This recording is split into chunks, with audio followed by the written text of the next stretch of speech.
I first would like to say thank you guys very much for offering me a feedback. It's nice to get back to one of these, and I've had a greater amount than the one I once had before. There's quite a lot to run down, so chances are there will be more than one upload to answer all of your questions. Like, that's no surprise. Also, unlike my other Q&A, this installment is going to be scripted. Going without a script was a mess, and hopefully it'll be a lot more organized.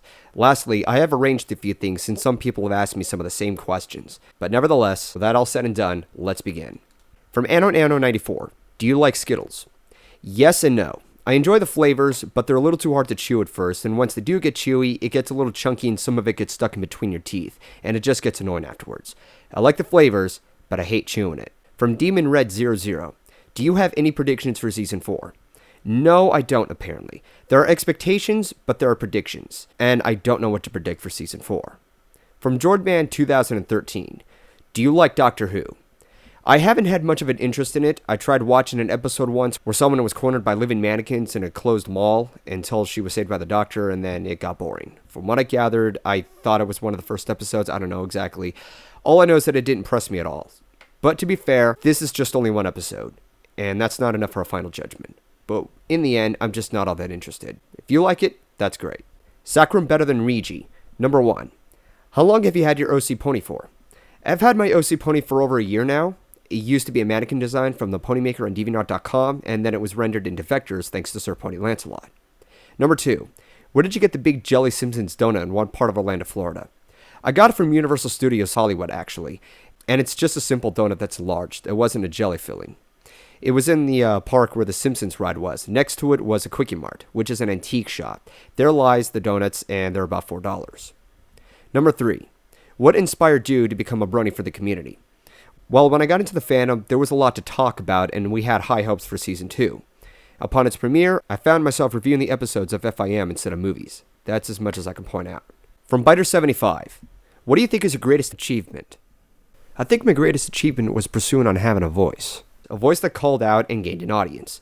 I was part of discussions where I continued my voice and what it can offer, and in doing so, I voice what I feel, I listen to what others have to say, and I learn from one another. Number 2, what is your greatest ambition? That varies all around. There's a wide variety of things that I like to do, and it's kind of all over the place. But in general, there's always some kind of different thing for me to try out. I've been on the web for almost 8 years, and I've been involved into a lot of material. I still continue, and I guess the answer is just seeking out and pursuing my interest.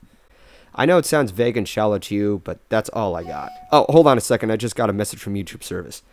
Biter75 posted a comment. Ah, son of a bitch. Okay, from Jamateski. I hope I'm saying that right. What are your future plans for your channel? Just mostly reviews, but there's always something else that sparks my interest as well. For the most part, I do pretty much what's miscellaneous. But if it helps, I do have my to-do list posted on my channel. Number 2. People's reactions to the Season 3 finale seems overblown to me. Either people think it's the spawn of the devil, or they think it's the greatest thing since sliced bread. Do you think people overreacted to the finale? Of course I think people overreacted. It's no surprise though, because some people just don't like change. I don't want change! I don't want change! Everything has to stay the same! Number 3. Now that the landscape of the show has changed, like Twilight Corn, Discord, and Trixie's Redemption, do you think the show will retain the same quality as we come to expect from it? As optimistic as I feel, I don't know yet. Presumably that's why I don't know what to expect for Season 4 or predict. Again, this has to do with change, and I know it's a bit of a scary field. It'll probably be for the better, or it'll probably be for the worst. We'll have to find out when it airs. From JJJ, okay, how am I supposed to say that? Number 1, if you could write an episode of MLP, what would you write about? Well, anything that Lauren Faust originally intended, that's what I would focus on. I mean, I would write an episode about headcanons, expanding the mythology of Equestria, or even episodes centered on Celestia and Luna. But it all narrows down to what her intentions are, and that would be my focus. For all else, I'd ask her in advance of what she originally intended, and I'd write out as close to it on her behalf. It's her story, and that's what I'd stick with. Number 2, do you think we'll get a satisfying conclusion when the show ends? I haven't got the slightest clue. When Season 4 airs, there'll be potential from that point on, and we might be able to estimate what could happen from there. Number 3, what do you want the next big villain or threat to be like? My impression of what makes a villain threatening would be on the lines of what could potentially affect the main characters in such a ruthless way that it would phase them and create a new direction in the whole series. Now technically that's considered inappropriate, so I can't expect that to happen. But even now there are some villains that are entertaining to watch, regardless of the outcome. For RotomFan63, are you buying Pokemon X and Y? Sadly, no. I don't even own a 3DS, and even if I did, I wouldn't bother with it anyway. I haven't been into the games lately, nor have I been into any games lately. The Pokemon franchise just went way too far. The cartoon series got even worse, and that's something that's been said already. So I'll already leave it at that. Now, I have heard that there have been positive reviews on such previous installments, such as Black and White and such, but the truth is I lost interest in it. Hell, I didn't even finish Pokemon Pearl. That's more than self-explanatory. From Blaza NYOB, number 1, what's one or more favorite headcanons to come out of the fandom and or hope to come out? To be honest, I don't focus on them as much. Sure, I'm aware of them, but I like to know more about the show itself. If I were to pick, though, I would say the connections between Vinyl Scratch and Octavia, but again, it's not an absolute. Number 2, I heard the writers for Season 4 were having fun. What do you think that means? Well, from my understanding, they're just being optimistic about their writing. To their impression, whenever they're having fun writing an episode, the chances are it might entertain the audience as well. Now, that's obviously not a guarantee, but it's a sign of encouragement. From Pony9098, are there any other shows that you're watching right now? Yes, Dan vs., Regular Show, and Littlest Pet Shop. I did watch some of Adventure Time, but it just doesn't hold up to me as well. From Gunsmith Cat Livey, has there ever been a series, book, or movie you tried getting into, but you just can't get into it? Oh yeah, there's been a lot that I've been trying to get into, but I just couldn't get into it regardless of everyone else. At the front of my mind though, it is Mass Effect. The problem I had with it was that it was massively overproduced. No pun intended. But it's overextended, it's overdone. Imagine trying to know an entire series of Star Trek under an hour, or trying to watch all of the episodes under an hour. That's what my feeling was. The alien races, political history, what their history is, oh god, what a headache. Plus, if that wasn't enough, the game wasn't very instructive. I didn't know where to go, what to do, and it also didn't help that there was a boss on an ice planet that killed my team constantly, and it turns out that they acquired certain weapons and certain equipment. Well, how the fuck was I supposed to figure that out? My brother dragged me into this since he was a huge fan. He had to guide me through finishing the first game, and when you have to have somebody guide you through finishing a game, that's depressing.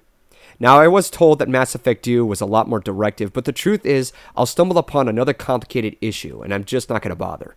The problem I have with most modern games is that they're based on critical thinking patterns, and that's a problem to me because they were meant to be simple, not complicated. They're supposed to be video games, not simulations that involve solving world hunger. That's what real life is for, and I have enough of that as it is. From Clayton Rios, number 1, what do you think of the Valley Girl stereotype on Friendship is Magic or other forms of media?